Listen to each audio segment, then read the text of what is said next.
আল্লাহ ব্যবসাকে হালাল করেছেন, সুদকে করেছেন হারাম। সুদের সাথে মুসলমানের কোনো সম্পর্ক নাই। সুদকে না বলুন, ব্যবসা করুন। ব্যবসায় বারাকা, ব্যবসায় বারাকা। রিজিকের 10 ভাগের 9 ভাগ আল্লাহ তাআলা ব্যবসার ভেতরে ঢুকিয়ে দিয়েছেন। পরিশ্রম করতে হবে, পরিশ্রমে লজ্জা নেই, লজ্জা অলসতায়, ঠিক কিনা বলেন? হাড় ভাঙ্গা পরিশ্রম করুন, উপার্জন করুন, এতে বারাকা আছে। এই যে ব্যবসা করে আপনারা বাংলাদেশের টাকা পাঠাচ্ছেন, আমার দেশের অর্থনীতির চাকা সচল থাকছে আপনাদের পাঠানো টাকায়, আপনাদের রেমিটেন্সের টাকায়। You are the remittance fighter. আমরা পেয়েছি ফ্রিডম ফাইটার, আর আপনারা হচ্ছেন রেমিটেন্স ফাইটার। লিগ্যাল চ্যানেলে এই টাকাগুলো পাঠাবেন ইনশাল্লাহ, বলেন, যাতে করে আমাদের প্রিয় মাতৃভূমি বাংলাদেশের অর্থনীতি আরো চাঙ্গা থাকে। এত ঝড় ঝাপটার পরেও আমাদের বাংলাদেশের অর্থনীতি কিন্তু নিচে নামে নাই। এর কারণ আপনারা ভালো থাকলে ভালো থাকবে বাংলাদেশ। আলহামদুলিল্লাহ পড়েন।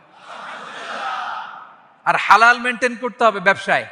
হারামের সাথে আমাদের কোনো সম্পর্ক, হারামকে আমরা না বলে দিব। আজকের এই নিজামিয়া কমপ্লেক্স থেকে আমরা হারামকে না বলবো। আওয়াজ করে বলেন নো। হারামের সাথে আমাদের কোনো সম্পর্ক নাই। হালাল, হালালে বারাকা। হালাল অল্প হইলেও এর মধ্যে বরকত ঢুকায় দিয়েছে কে? বিষ্ণু ইসা ইসলাম বলেন, যেই দেহ হারাম খেয়ে বড় হয় ওই দেহ আল্লাহর জান্নাতে যাবে না। লা ইয়াদখুলুল জান্নাতা জাসাদুন গুযিয়া বিল হারাম। হারাম খেয়ে বর্ধিষ্ণু দেহ আল্লাহর জান্নাতে ঢুকবে না। মক্কাতুল মুকাররমাতে এক লোক কাবা তাওয়াফ করতেছে আর ইয়া রব, ইয়া রব বলে আল্লাহর কাছে দোয়া করতেছে। সাহাবারা তো অবাক, এই লোকের দোয়া তো আজকে কবুল হয়ে যাবে, এ তো আজকের সব সওয়াব নিয়ে যাবে। বিষ্ণু ইসা ইসলাম বললেন, ওয়া মাতআমুহু হারাম। তার ইয়া রব, ইয়া রব আর চোখের পানি দেখে তোমরা অবাক হয়েছো, কিন্তু ও যা খায় এটা হারাম খায়। ওয়া মাশরাবুহু হারাম, যা পান করে হারাম।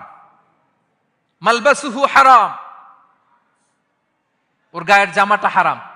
ওয়া গুযিয়া বিল হারাম, খাবার দাবার সবই হারাম। ফাআন্না ইউস্তাজাবু লাহ, তার দোয়া কেমন করে কবুল হবে? জিহাদের ময়দানে যে সাহাবী সর্বপ্রথম তীর মেরেছেন তার নাম সাআদ ইবনে আবি ওয়াক্কাস রাদিয়াল্লাহু তাআলা।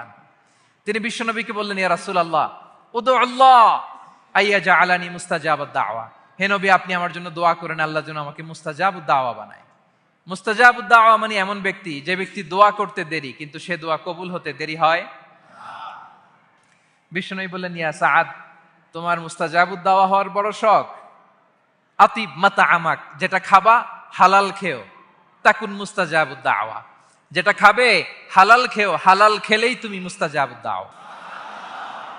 Your food should be halal, your drinks should be halal, your fashion should be halal, your entertainment should be halal. আপনার সব হালাল হইতে হবে। আল্লাহ তৌফিক দান করুন।